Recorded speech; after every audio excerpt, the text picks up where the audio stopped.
For yourself, being a new guy and also watching these younger guys, what have you seen as the biggest change, adjustment, or growth for the unit that you're a part of?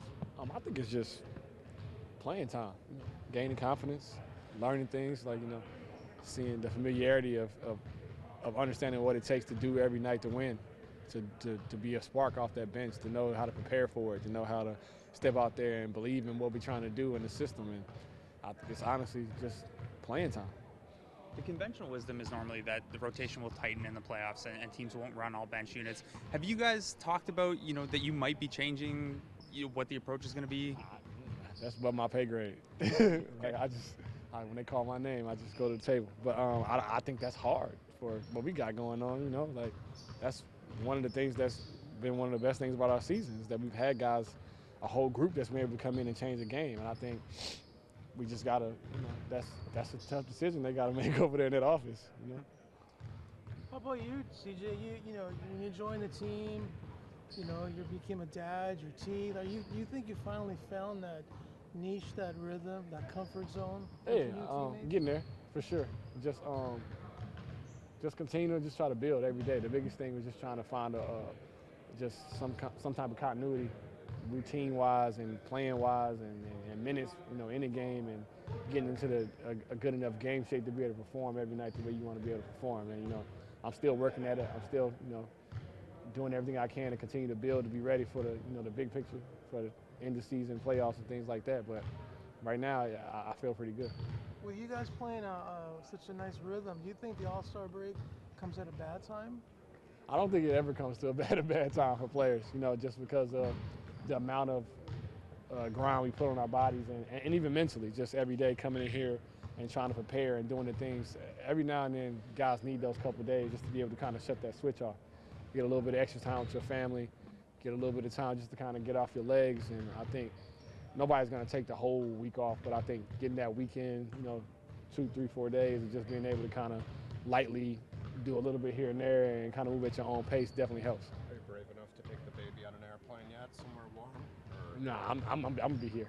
I'm sending my wife away though. She needs the break, not me. DeMar and Kyle, the All-Stars on this team, usually have to do a lot more work during this stretch. But for you coming here, have you learned anything new about what they do, what makes them effective, even if you haven't seen as much of them as people usually have? Well, I guess they do what I thought they did. They work and they study and they do the things that you're supposed to do to be an all-star, to be a great player in this league, and you have nothing but the utmost respect for guys that come in and do the right things. That's the biggest things, coming in and they treat people the same way every day. They talk to guys the right way. They continue to work morning, afternoon, night, whatever it is, to do the things to be able to be prepared to be able to be who they are to lead this team. There's some guys that just rely on, have more skill than. Is it always as important for all the All-Stars to have that same kind of approach? Yeah, I think it's hard to become an All-Star if you don't have it.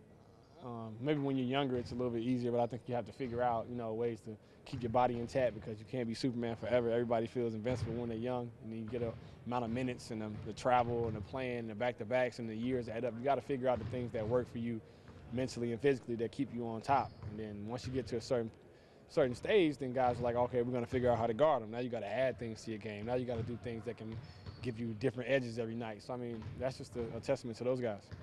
CJ, what do you think the challenges Miami presents to you guys? They a lot of talented guys. They play extremely hard. D-Wade coming back is giving them a little bit even more of a spark. Just a veteran guy that makes plays, But those guys, they proved it last year. They turned the season around last year, and they played extremely hard and well together. They're tight-knit. Wayne Ellington shooting the ball really well. They've added his element to their offense, along with a lot of playmakers and athleticism. So, the identity doesn't change down there. They're hard-nosed guys. They play hard. They're going to be in shape, be able to play the whole game at a certain level, and you just got to be able to match it. Basketball's a game of runs. You guys have had a season of runs and streaks. How key is that to have those long stretches of winning games when you're trying to convince yourself this is a championship season? I think that's the game in general. I think it's just about, like you said, the length of them and how you can sustain it and how you can kind of take the bumps and bruises and be able to stand back up. I think there's going to be stretches throughout any season with any team. You look around, they're going to have their ups and downs. They're going to have times where things aren't clicking the same way, and they're going to be times where they seem invincible.